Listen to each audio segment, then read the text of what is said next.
So what's up, guys, and welcome to another episode of the Powerhouse Mentality podcast and another episode of the weekly Powerhouse training that goes down every single Monday at 7:30 p.m. Central Standard Time in the Powerhouse Community Facebook group. If you're new here, one week we'll do nutrition and training, and then the following week we'll do mindset, and we'll kind of flip-flop back and forth. But because I am in charge and I can always break my own rules, we can do double mindset or double nutrition and training if I see fit. But this week we're focusing on mindset, and before we get into it, I want to crack open my drink of the day, which is bubbly, because it was on sale at the grocery store, and it's a blueberry pomegranate, and it in fact matches the neon lights that I have going on in the background here.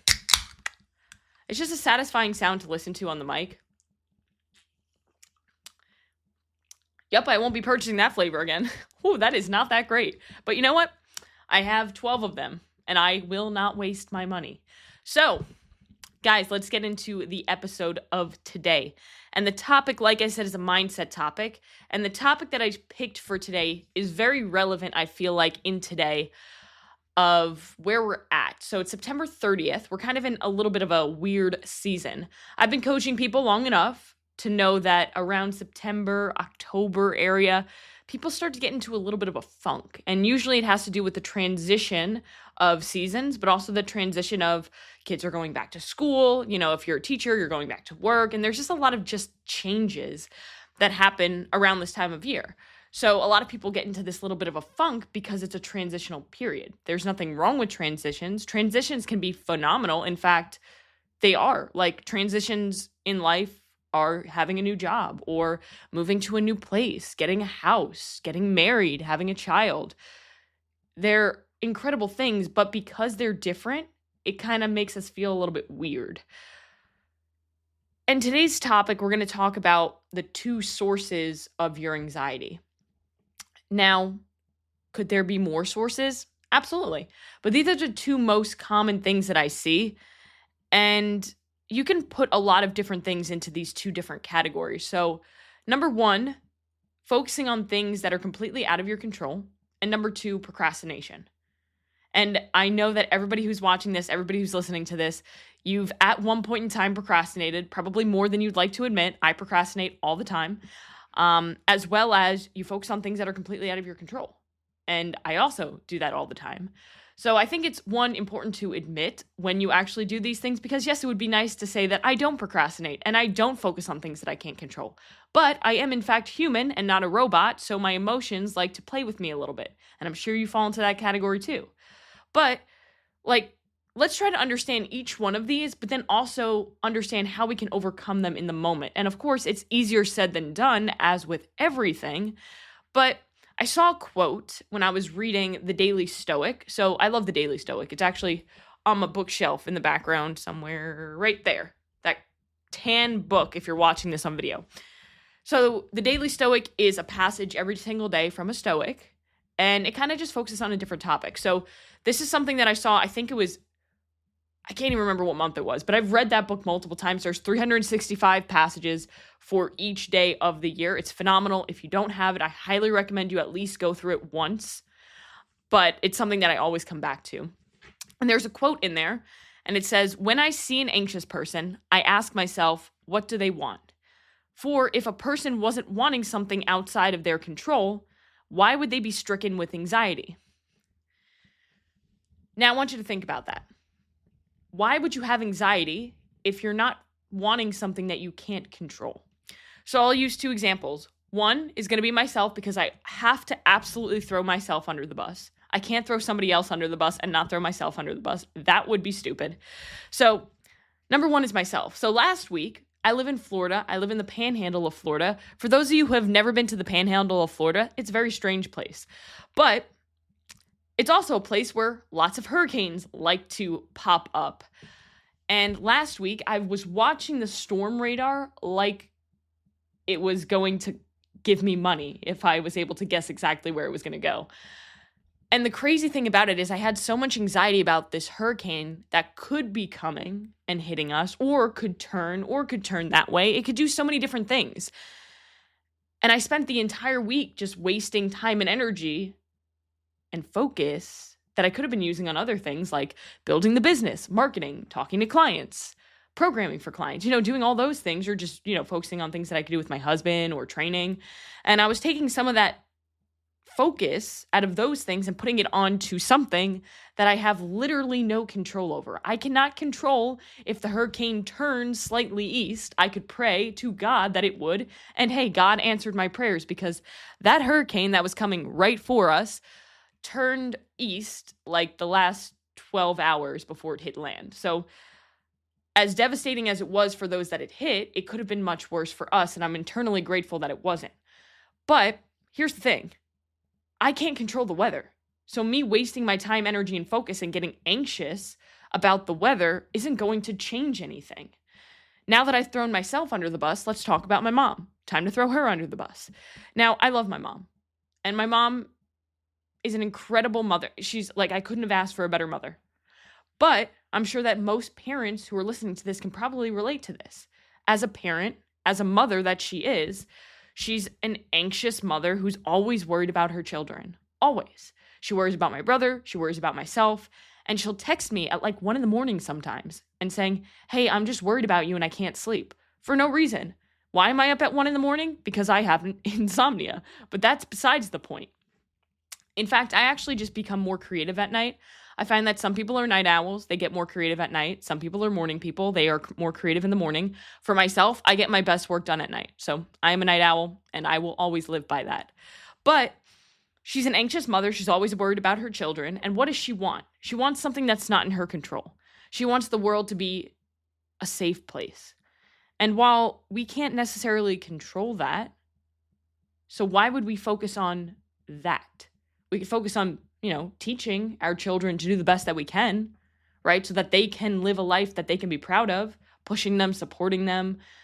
But to just worry isn't doing anything, right? Worry is kind of just like hope, right? You can hope, and wish for your goals to come true. But unless you actually take action on those goals and do what's necessary, nothing changes. It's similar to anxiety. If you just get all anxious and worried about things instead of focusing on what can I control in this situation, then you're probably just going to make the situation worse. Because think about it. If you're getting worked up, if you're getting nervous, if you're not able to focus or even enjoy the present moment, that does nothing for the situation. And both of the situations that I explained, myself and my mom, they both have something in common. We're both focusing on things that are completely out of our control, and we're getting worked up and anxious. And that's just taking away time, energy, and focus that we could use to come up with a solution to things that we can control, to make our lives better, to move in the right direction. So that's why I always say no problems, only solutions. Because while life is full of what we would call quote unquote problems, if we have a solution-based mindset towards them, then we are more likely to come up with a solution that's going to move us forward. If we always focus on the issue, if we always focus on the problem, then that's where our time, energy, and focus is going to be put instead of being put into finding a solution. Now, while some situations the solution is more difficult to find, there is always a solution to every situation. But what happens more often than not is that we waste so much of our time, energy, and focus worrying and being anxious about the little things that are so insignificant or about things that are out of our control that we don't have the time, energy, and focus to be able to discover the solution, because you don't get an infinite amount of time, energy, and focus. You don't get 24 hours of time, energy, and focus every day. You get what you can handle. So no problems, only solutions. And I also want you to think about this, because so many people worry about things that are so small and insignificant that they can't control. For example, like how many times have I been to Starbucks and I see somebody's order get messed up and they freak out at the employee? People are allowed to make mistakes, right? But it's about a coffee. Like a fucking latte is causing you to blow up and get so emotional and take out your anger on this poor individual, right? So if it's not going to impact you 5 years from now, don't spend more than 5 minutes worrying about it, because it's a waste of time at that point. It's irrelevant. It's not going to make or break your life. So that's the first one. focusing on the things that are out of your control. So when you can put things into perspective and realize, hey, like, can I actually control this? Then good. If you can control it, take action and fix it. But if you can't control it, then what's the point about spending all the time, energy, and focus on worrying about the problem when you could be coming up with a solution? All right, number 2 is procrastination. Hello, we all do this from time to time. When I was in college, I was the kid who my paper was due at midnight and I was finishing it at 11:58. I was that person. But am I proud of it? No, but I got it done. So that's what matters, right? But how much anxiety did I cause myself because of that procrastination? Every time you procrastinate, how much anxiety do you have as you're like rushing to get something done or rushing to get to the appointment on time or something of that nature? The only person who never makes mistakes is the person who never does anything. So if you never take action, you'll never make mistakes. So I feel like that's why a lot of people procrastinate, because we almost have a fear of failure, or we have a fear of what somebody else is going to think. So we procrastinate and put it off because we don't want to face that uncomfortable situation. When in all reality, if we just took action, we wouldn't have the anxiety. And most of the time, because you're procrastinating, because maybe you're afraid to take action on something, it's kind of like the monster under the bed. We think there's a monster under the bed, we see it, but then once we actually look at it and take it out from under the bed, we realize it was literally just a pile of clothing. So there was nothing to be afraid of. That's kind of like when you procrastinate something and then you do it and you're like, why did I put this off for so long? That's usually what it comes down to. How many of you procrastinate your workouts? How many of you procrastinate doing something for your job or doing something and taking action towards your passions? How many of you want to build something incredible, build a business, or work on your fitness goals, but you haven't yet because you're procrastinating it because you're either afraid or you're getting paralysis by analysis, where you're overthinking the situation so much that you aren't even taking action on anything? That's what happens when people scroll through social media looking for an answer. Good luck. You're going to find every answer that you could possibly imagine to the question that you have. And you're going to be pulled in so many different directions that you're never going to be able to find the clarity to take action. The reality is, my best tip for overcoming procrastination is whatever it is, just fucking go. Just do it. Do something. I had a conversation with a client last week, and she was talking about how they're doing a nutrition challenge at her CrossFit gym. She's now a CrossFit coach. And she always gets the question like, oh, how did you lose the 50 pounds? Like, how did you do that? Because they want to do that too. And she literally just says, well, I started off with drinking more water. I started just eating more protein. I worked out once a week because she was working out none a week. And people think that's so unbelievable because they think that you have to take this big, extraordinary action in order to see change, when in all reality, it's the small things done consistently over time that are going to compound to that massive change that you're after. So if you're somebody who wants to be healthier, who wants to reach a fitness goal, but you're overwhelmed with what to even start with, just do something. Go for a walk, drink some water, eat some protein, eat less shit, right?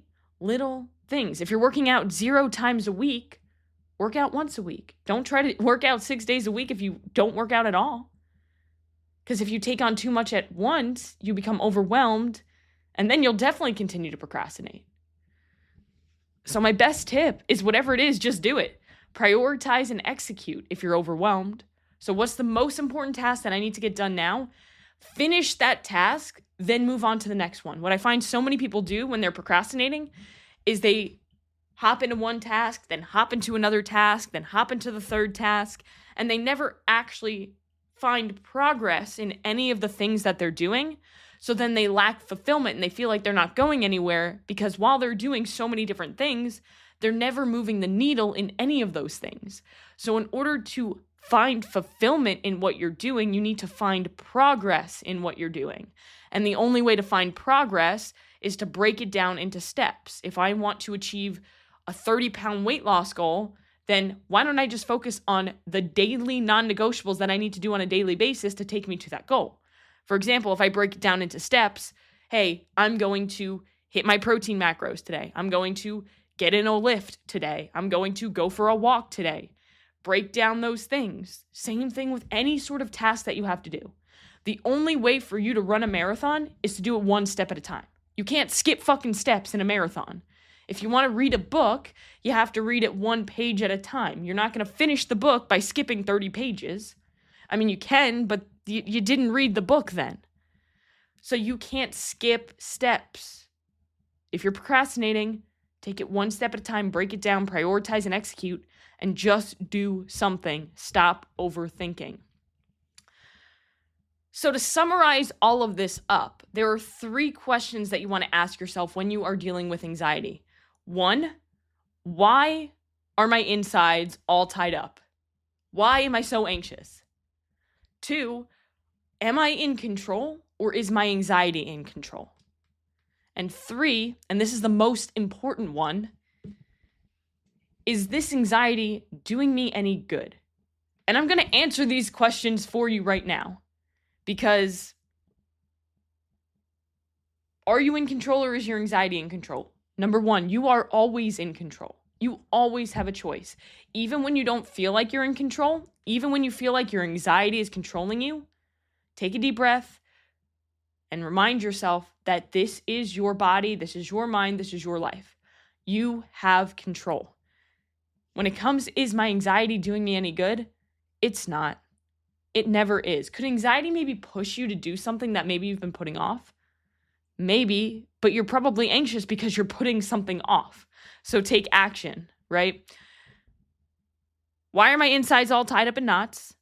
Why am I so anxious? Same thing, just one is more dramatic, right? Am I in control here or is my anxiety in control here? And number 3, most importantly, is my anxiety doing me any good? So those are the questions that you want to ask yourself the next time you're anxious. Bring yourself down, take a deep breath, remind yourself that you're in control, and then figure out, am I focusing on things that I can't control or am I procrastinating? And whichever one of those 2 they are, do what you need to do in order to move forward. When it comes to focusing on things that you can't control, here's what I have my clients do, and this exercise works every single time. If you're overwhelmed and you're super anxious, set a timer for 5 minutes and write down on a pen, or don't write on the pen, that would make no sense. Take a pen and a piece of paper because it works way better than typing it, all right? And just write down all the shit that's causing you to feel overwhelmed. Write down all the things that are causing you anxiety in this moment. Once that 5 minutes is up, take an extra minute and just cross off the things that you can't control. Circle the things that you can control. Stop worrying about the things you can't control, and then focus on the things you can control. Attack them, break them down, prioritize and execute, and overcome your anxiety. Guys, I hope that this was helpful for you. If it was, please make sure that you share the podcast with anybody because we want to spread the mission of the Powerhouse Mentality.